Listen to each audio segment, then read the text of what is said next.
It is happening again.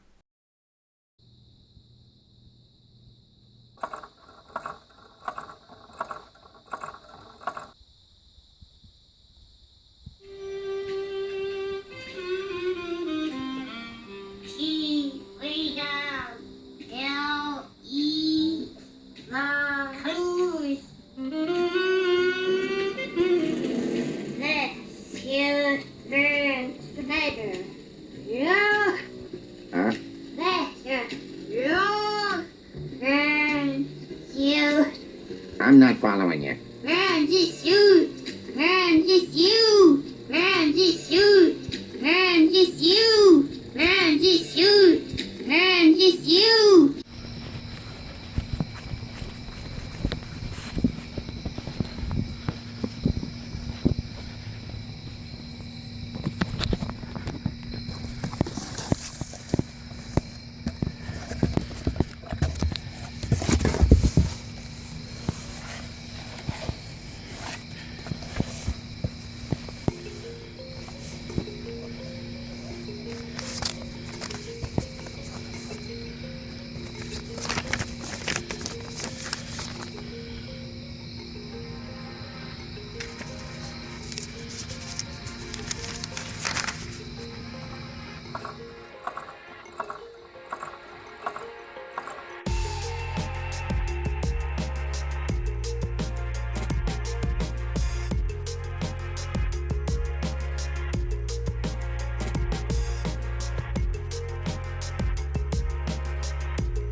So, this was inevitable, right? We've hit up the rest of the Simpson family, we gotta accuse Homer in one of these things. Given his focus in Who Shot Mr. Burns and the amount of character development and lore surrounding him, you know there's going to be a hidden trick in here somewhere. The funny thing is that of all these alternative theories I've done, the Homer solution has the most visual evidence supporting it in the episodes. It's not based on timelines, character motivations, or interpretations of dialogue. There is something shown in Who Shot Mr. Burns which is never commented on by the series, which creates some inconsistencies with a key witness. To be clear, I'm most certainly not the first person who noticed this. This is a pretty well-known curiosity among the hardcore Simpsons nerds. You might have noticed it yourself.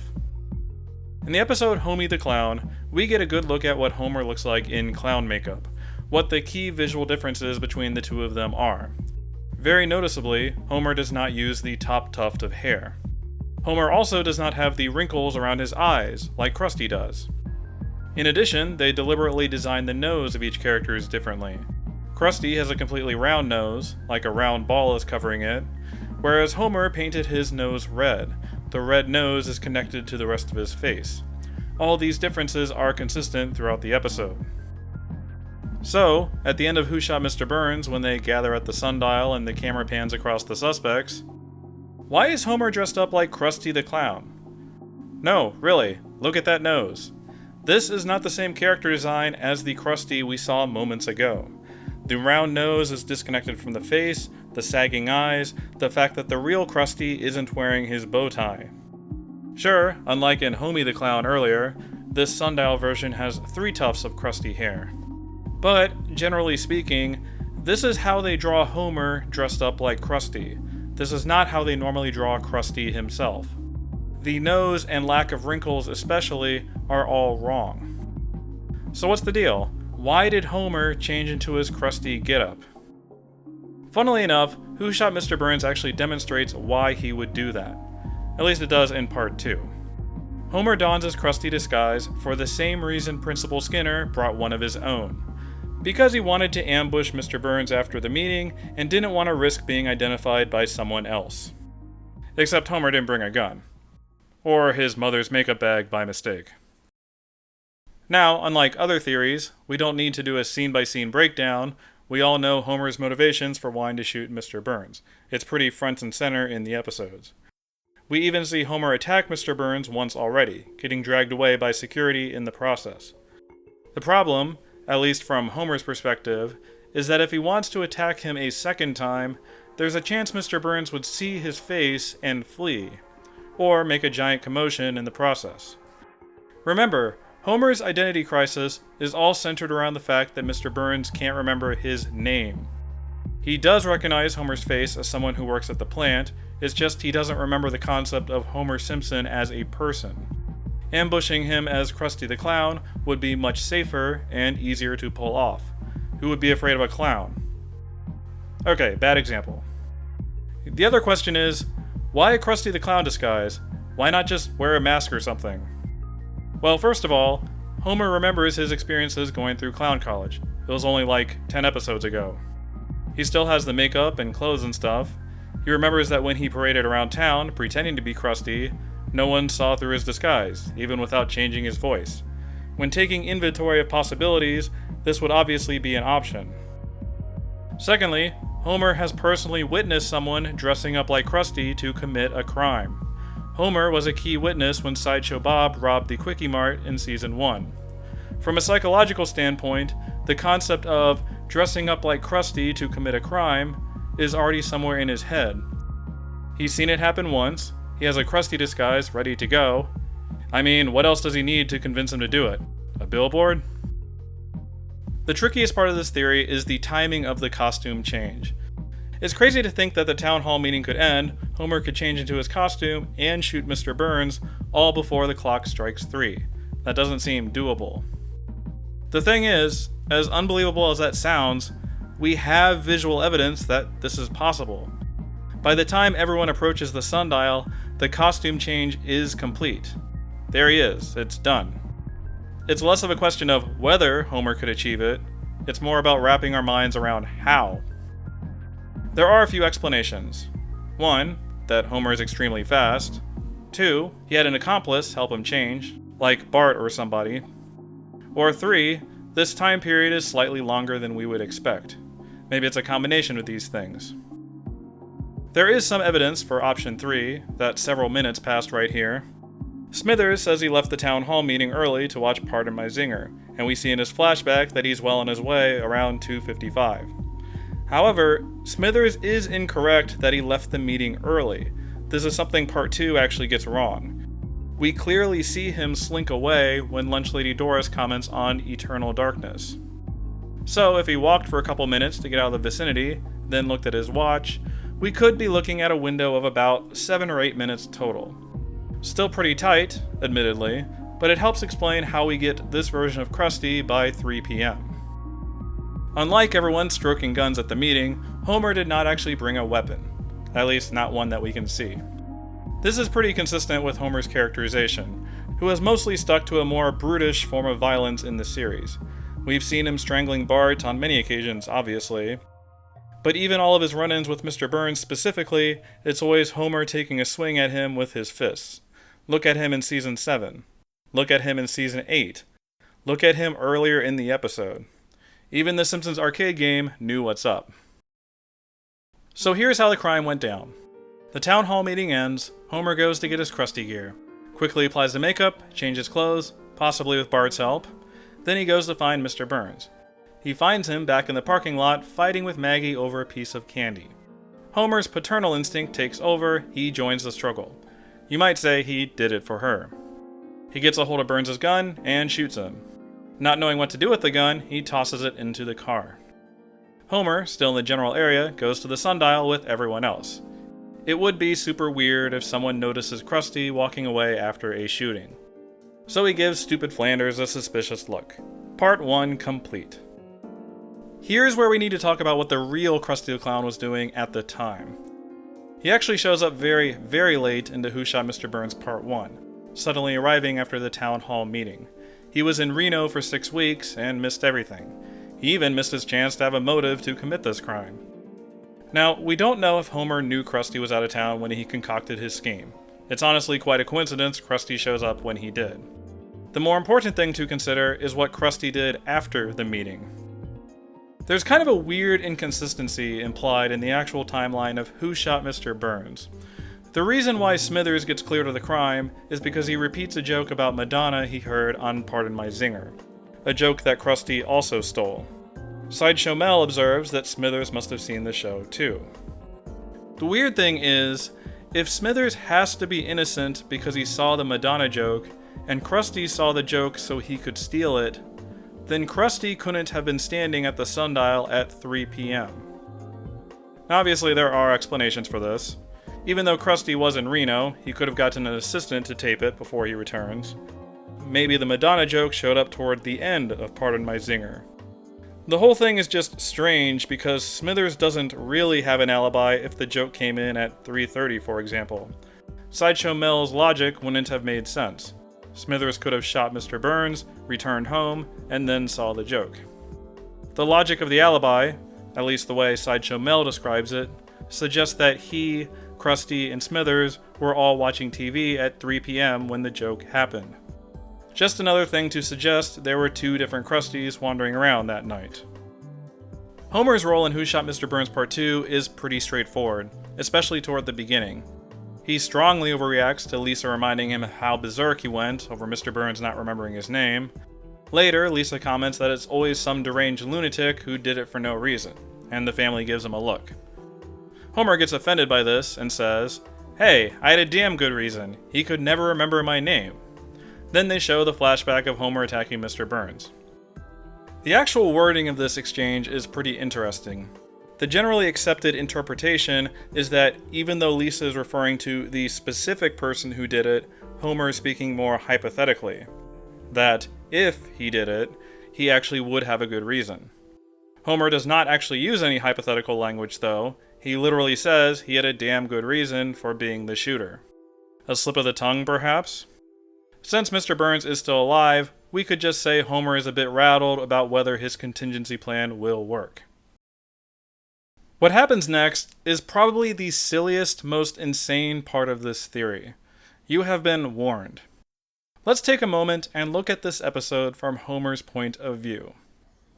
So you've had this entire thing with Mr. Burns where he can never remember your name. You attacked him and got dragged away by security. Then, you literally go through ridiculous lengths to obscure your identity and attack Mr. Burns looking like Krusty the Clown. Mr. Burns doesn't know your name, which is beneficial, but even if he survives, he won't recognize your face either. Everything is good to go. Then, Mr. Burns eventually wakes up from his coma and does what? He identifies Homer Simpson as the shooter. Do you realize how much that would drive Homer insane? I mean, there's already the canonical layer of Mr. Burns finally saying his name at the worst possible moment.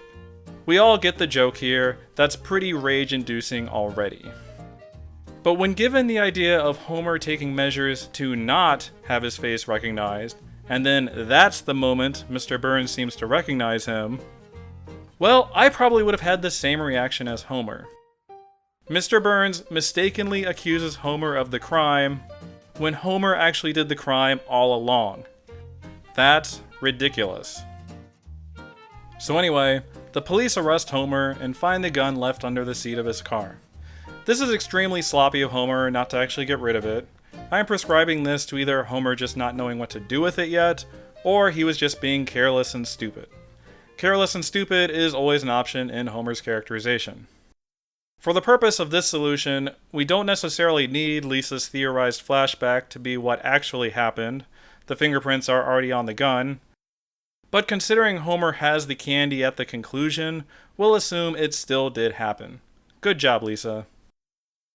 As we all know, Homer escapes police custody and goes to the hospital to confront Mr. Burns. At this point, we're definitely seeing a pattern to how Homer deals with his boss. Once again, Homer does not go find a weapon. He thinks his bare hands should be enough. When he arrives, he changes his appearance, putting on a doctor's outfit this time so he can get into Burns' hospital room. Then he approaches his boss, explaining he's going to shut him up, and starts shaking him violently. And, as usual, the struggle concludes with Homer suddenly getting access to a firearm and pointing it at Mr. Burns.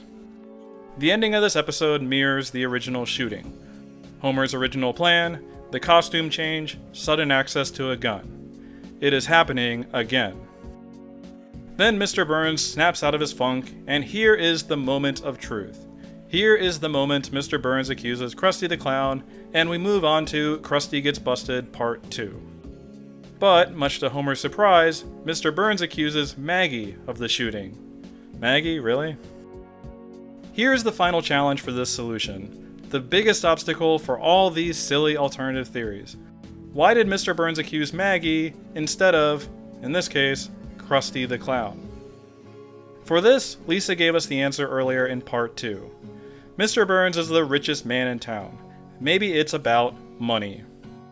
I had said in my original video for this series that blackmail wasn't a possible explanation because Mr. Burns is already wealthy. I think I was mistaken when it comes to another wealthy and influential person like Krusty the Clown. I also underestimated Mr. Burns' greed. This is a man who put together an entire team of ringers to win $1 million softball bet. And why? To throw money on the pile, he tells Smithers. He cuts the employee's dental plan, not do safety inspections, sells the plant to the Germans, and rebuys it for a tidy profit. Mr. Burns is rich, yes, but he is always characterized as someone who is still constantly on the make, constantly trying to increase his wealth. Having power and influence over someone like Krusty would be very useful to Mr. Burns, especially since Krusty has a habit of throwing money around and paying people off. And since Krusty has already had a run-in with the law that almost ruined his life. This is like the easiest blackmail victim in the world. This creates problems though. Krusty didn't shoot Mr. Burns. He knows he didn't do it. If Mr. Burns comes to him for blackmail and Krusty refuses, why didn't we actually hear anything about it? To answer that, let's look at what happens in Season 7. Something very bad happens to Mr. Krusty the Clown. The feds find out about his offshore banking account in the Cayman Islands and his tax evasion. They garnish his salary by about 95%, and he loses his entire fortune.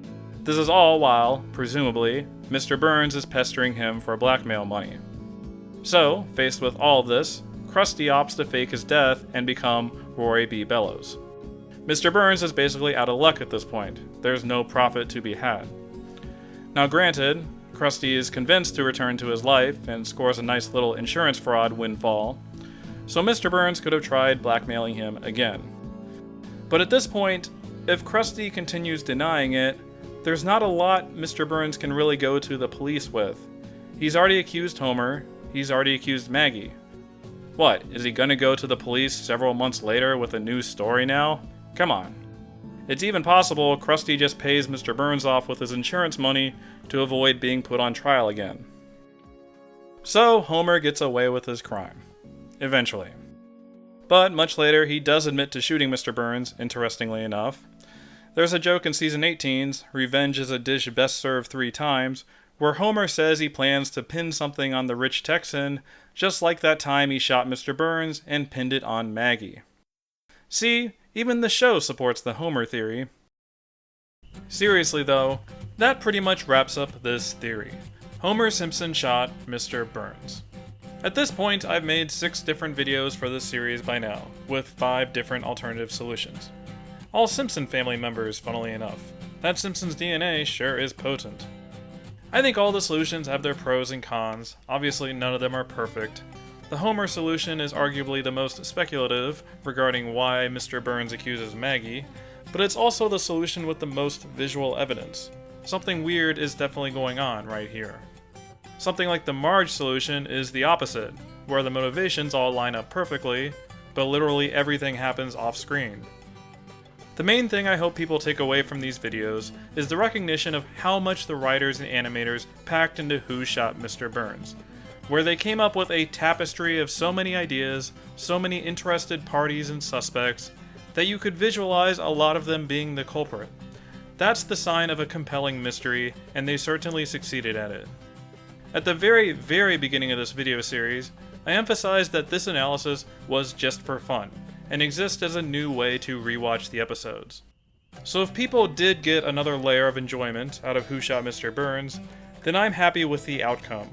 These kinds of fan theories should always be about the fun, as simultaneously silly and earnest they can be.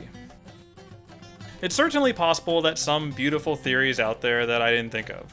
If such a solution exists, I would love to see it someday. But for the Who Really Shot Mr. Burns series, I think Homer is a good ending point. You can't go wrong with accusing Homer of something. To close this out, I just want to say thanks for everyone's support on this video series for all these years. These have been going on for a really long time. This last one had been hanging over my head for quite a while. I'll keep racking my brains to think of new Simpsons mysteries for the future, but at the very least, we can stop shooting Mr. Burns. That guy seems to be indestructible. As always, thanks for watching.